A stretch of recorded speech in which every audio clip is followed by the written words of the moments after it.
So,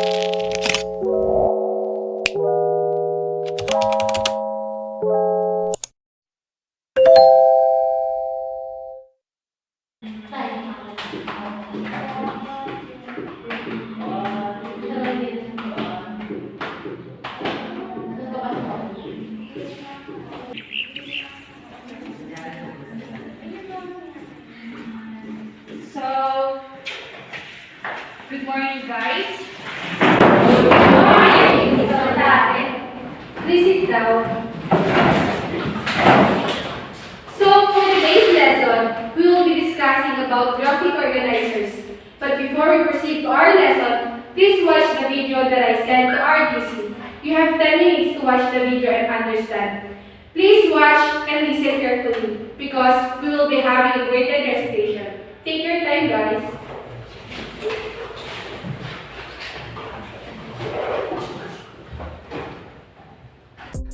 Most of you is wondering, what is a graphic organizer? So let me tell you what is a graphic organizer. A graphic organizer is a visual and graphic display that depicts the relationships between facts, terms, and our ideas within a learning task. Graphic organizers are also sometimes referred to as knowledge maps, concept maps, story maps, cognitive organizers, advanced organizers, or concept diagrams. So, how do we use this graphic organizer? A graphic organizer is a powerful visual learning tool that teachers like to use to help students to organize their ideas. They can also be used to clarify or simplify complex concepts, help with problem solving or decision making, or be used to plan research or brainstorm ideas. Then, here are the 15 types of graphic organizers, which are the character map, clustering, compare and contrast, kernel note-taking, KWHI chart, plot diagram, concept map, fishbone, sequence of event chart, spider map, SQ3R, story map, storyboard, Venn diagram, and W's organizer. So, I hope you learned something, class, about the lesson we discussed, which are the graphic organizers. Just like I said earlier, we will be having a graded recitation. Mr. Nasis will be the first to recite and to Mr. Lorando. So, Mr. Nasis, can you give one type of graphic organizer? Character map. Miss Lara? Story map. Compare and contrast. Kernel note-taking. Concept map. KWHL chart. Plot diagram. Fishbone. Venn diagram. W's organizer. Spider map. Sequence of events. SQ3R. Story map. Storyboard. So, thank you, guys. So, each video shall submit 10 video presentation to discuss and expound the type of graphic organizers assigned to them. Videos with less than 10-minute runtime will not be accepted. The class is free to use any type of presentation like reporting, skit, dialogue, infographics, voiceover, and etc. The class will use camera and or anything software or app to record, edit, and conceptualize their video presentation. Each video must first explain the definition of graphic organizers and its use and its essence. So, Mr. Nasis, start the counting. 1, 2, 3. 1, 2, 3. 1, 2, 3. 1, 2, 3. 1, 2, 3. The group 1 will go in that corner, the group 2, and the group 3. So, class, go to your respective groups.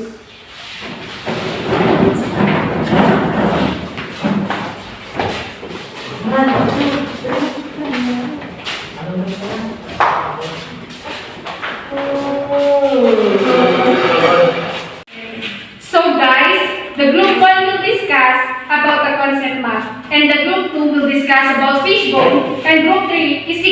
spread chart. So we don't have enough time, so I will give you 1 day to prepare your video. And enjoy learning and take care. Bye guys! Bye! The next day.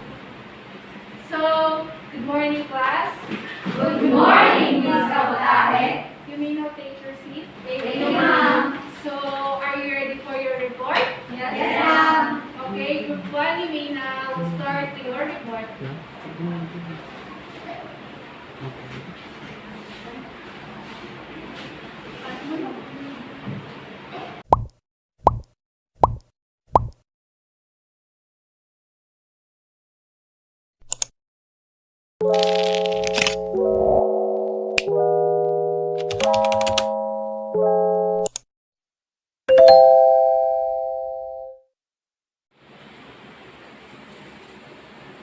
Good morning, classmates. Our topic for today is about oil price hike using concept map.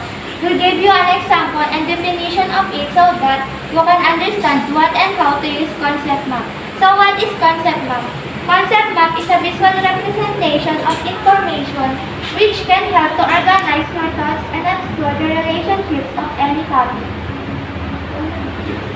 So, these are the cause and effect of oil price hike.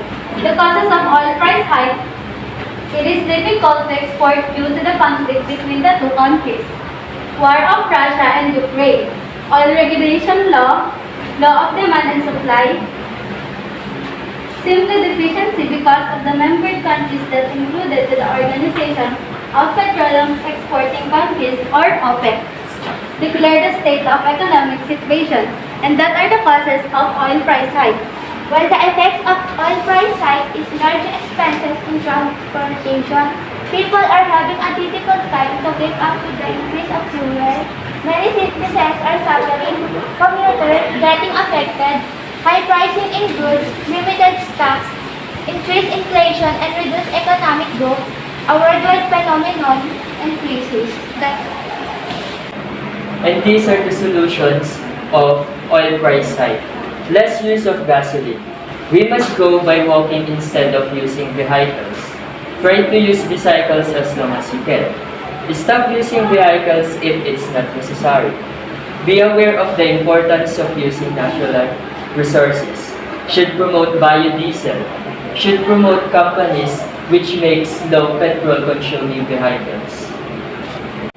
And that's the end of our presentation. Thank you for listening, and we hope that you learned a lot on how to use the concept map. So, thank you Group 1 for your amazing report. Keep it up and good work. Group 2, you may now stand up and go to the front and start your report.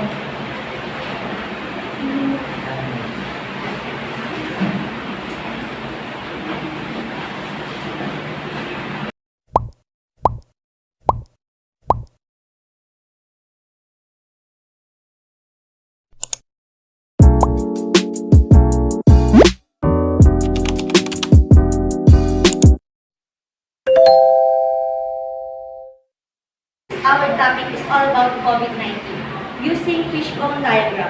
First, I'll give you the meaning and benefit of using Fishbone diagram. The benefit of Fishbone diagram: it helps a team members visually diagram a problem or condition root causes, allowing them to truly diagnose the problem rather than focusing on symptoms. The meaning of Fishbone: if we say Fishbone diagram, it is the visualization tool for categorizing the potential causes of a problem. Topic is all about coronavirus, and this is how we apply the fishbone diagram. Where the coronavirus came from?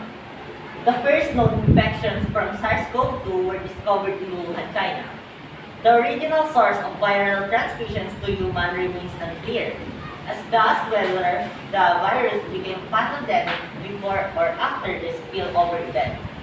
Coronavirus are often found in bats, cats, or elephants.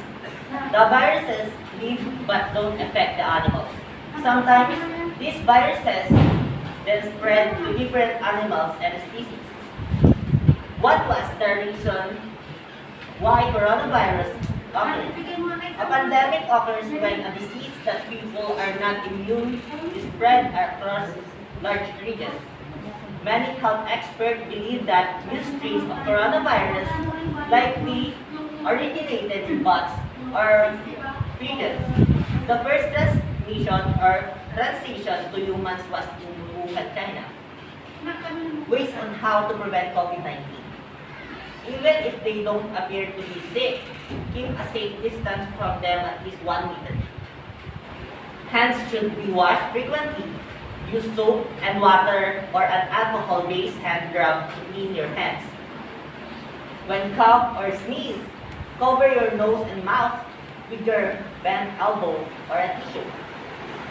The COVID-19 pandemic has resulted in a significant loss of human life, not just in the Philippines, but all around the world, and it poses an unprecedented threat to public health, food system, and the workplace. The pandemic has caused severe economic and social devastation, and some products became expensive. Changes in our lives when COVID-19 happened. People who had previously restaurants began cooking early solely at home, particularly when baking bread and stocking up on inexpensive comfort foods that provides both sustain and familiarity. Some changes when COVID-19 occurred is when some malls have shut down. What are the symptoms of COVID-19? Fever, cough, tiredness, and loss of smell or taste. Is the end of our report. Thank you for listening. We hope you've learned something on how to use the fishbone diagram. So, thank you Group 1 for your amazing report. Keep it up and good work. Group 2, you may now stand up and go to the front and start your report.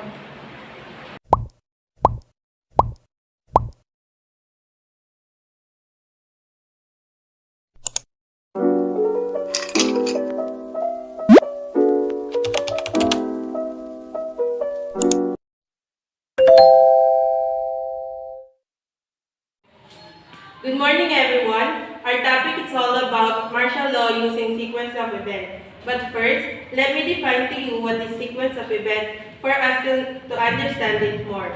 So what is sequence of event? If we say sequence of event, it's the order of event as they occur in a story. To find the sequence of event, you should think about what happened in the beginning, middle, and in the end of the story. We usually use the sequence of event chart when we need to know the beginning, middle, and the end of the story so that we can clearly understand the story. The essence of sequence of event is to help a student or varying abilities organize information and ideas and to know make sense of events unfold in their reading. And this is the example of sequence of events. Martial law.